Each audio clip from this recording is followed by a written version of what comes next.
Hello and welcome. My name is Rumi Saleem. I am a videographer and editor out of Phoenix, Arizona. And today I'm going to be taking you behind the scenes on a professional cooking shoot that me and a crew shot about a week and a half ago. The first cooking tutorial I ever shot just hit 100,000 views.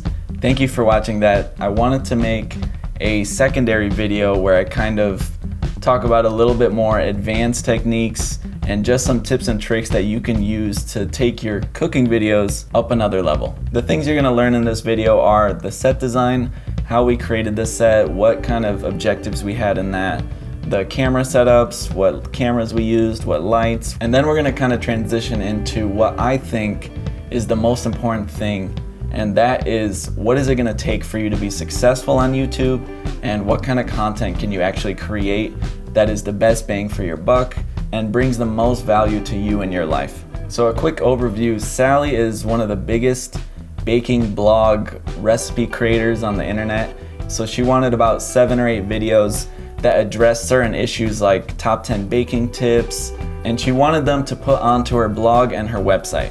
So that brings us into the set design. So first of all, let's talk about location. This is kind of going to be the most challenging thing, and that is finding a place or a good kitchen that has adequate light or that kind of looks good on camera. So one of the things we did was to just borrow a friend's house. If you know of a friend who has a nice kitchen, has some white walls, because the white walls will help the light bounce off a little bit easier and look better, having the space to move around and to put cameras and lights, these are all things that you kind of want to take into consideration. So if you can borrow a place or use a friend's house and shoot 7 to 8 recipes, that would be perfect, because then you can do 1 full day of filming and have enough videos to last you for 2 months or maybe 1 full month without having to shoot anything new. So firstly, we knew this shoot was going to take us 2 days.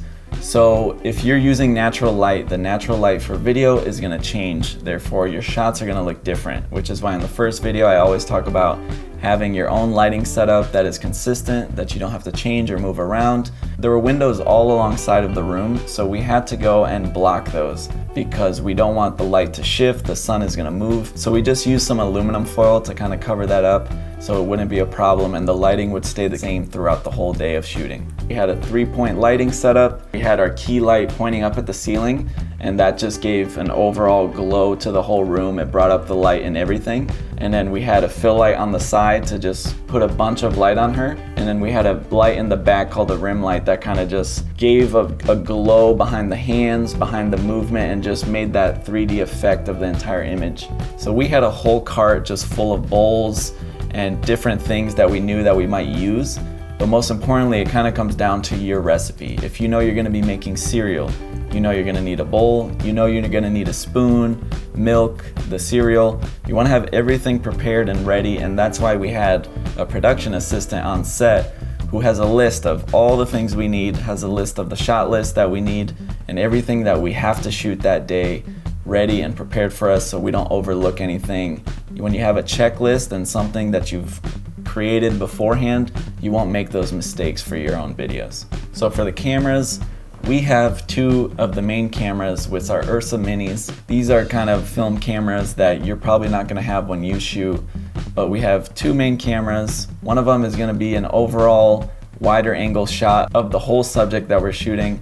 Another one is going to be more close-up, and they're going handheld on these shots, so therefore there's going to be a lot of movement, and you want to be able to capture the shot and have some moving images, which is more dynamic than a tripod, and you can make sure that everything's in focus the whole time because you have someone operating the camera. The third camera is going to be a backup just in case the other 2 are both out of focus. You have a third camera that is on a slider, which automatically just slides back and forth. So there's A-roll and then there's B-roll. A-roll is your main video. So this, she's talking about her 10 baking tips, and she's going to be talking directly to the camera, and she gives everything you need to know, all the voiceover that she's going to be doing for the video.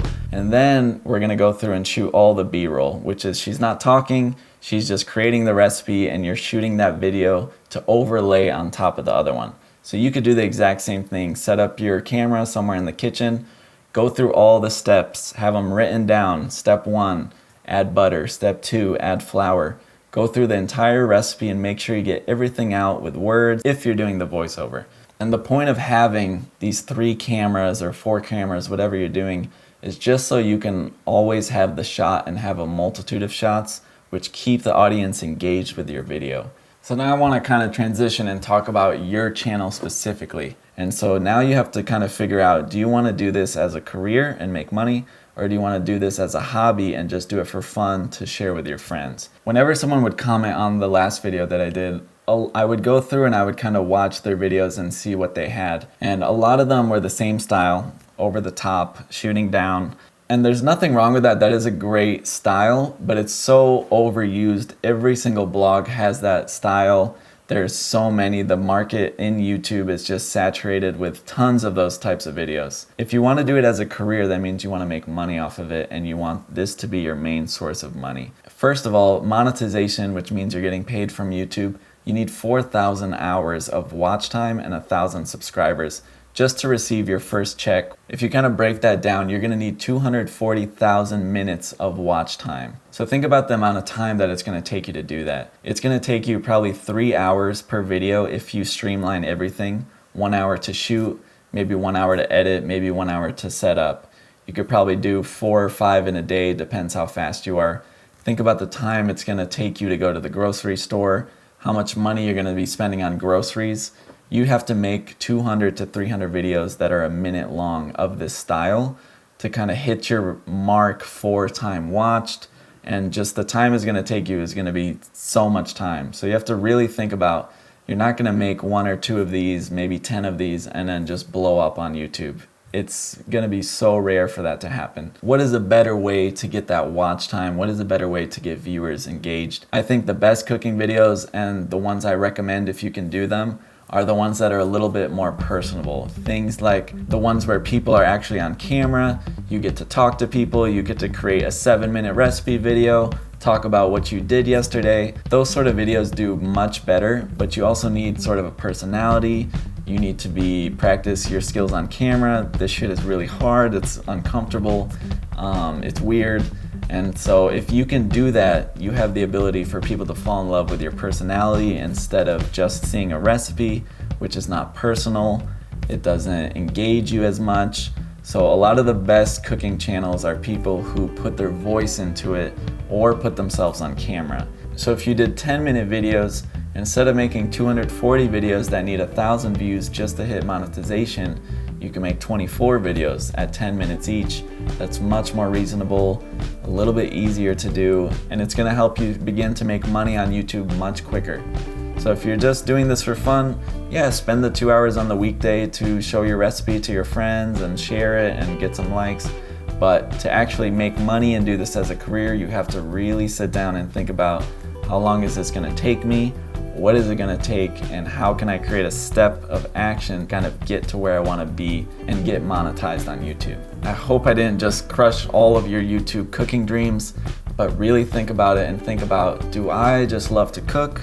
Do I wanna make money on YouTube? Do I want an easy stream of money? If you love to cook, maybe think about, okay, if I spent all those hours working in a restaurant, how much further would that take me? How much more money would I be making? You can make money off of Airbnb and doing cooking lessons in your area, teaching people how to cook. You can make money with a food truck. It took Sally almost 10 years to get to where she's at, making money in this industry, and now she's really successful, but you're talking about 10 years.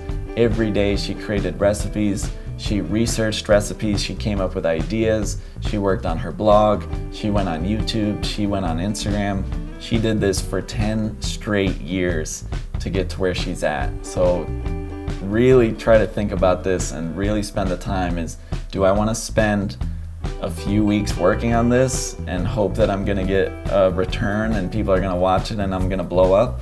Or is this something that you think you could do for a year or 2 years? If you can't do this exact work for 2 years, then consider doing something that you can do for 2 years, because it is gonna be hard for you to compete with people who live and die and do this. If you did it, they would do it for free, like they don't even care. And the last thing I noticed was a lot of people created really good videos. So people would comment on my video, I'd go watch it, I love the recipe, I love the video, it was very well done, but their SEO was not correct, which is their search engine optimization. And so you want to make sure, if you're going to spend the time to create a recipe, that people can actually find and search this recipe. So make sure you're tagging it correctly, you're using titles and words that people are going to find what you're talking about and what you're creating in the recipe. But also, literally the most important thing is the photo of the thumbnail.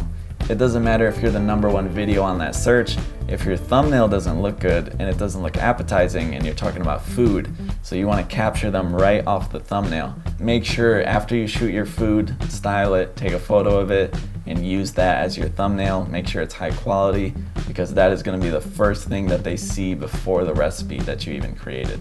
So I know a lot of this information was a little broad and not as in-depth, but I just wanted to make a follow-up video to the first video I made, and I hope I haven't crushed your dreams or aspirations in telling you what it's going to take to kind of create this lifestyle and this content and this creation.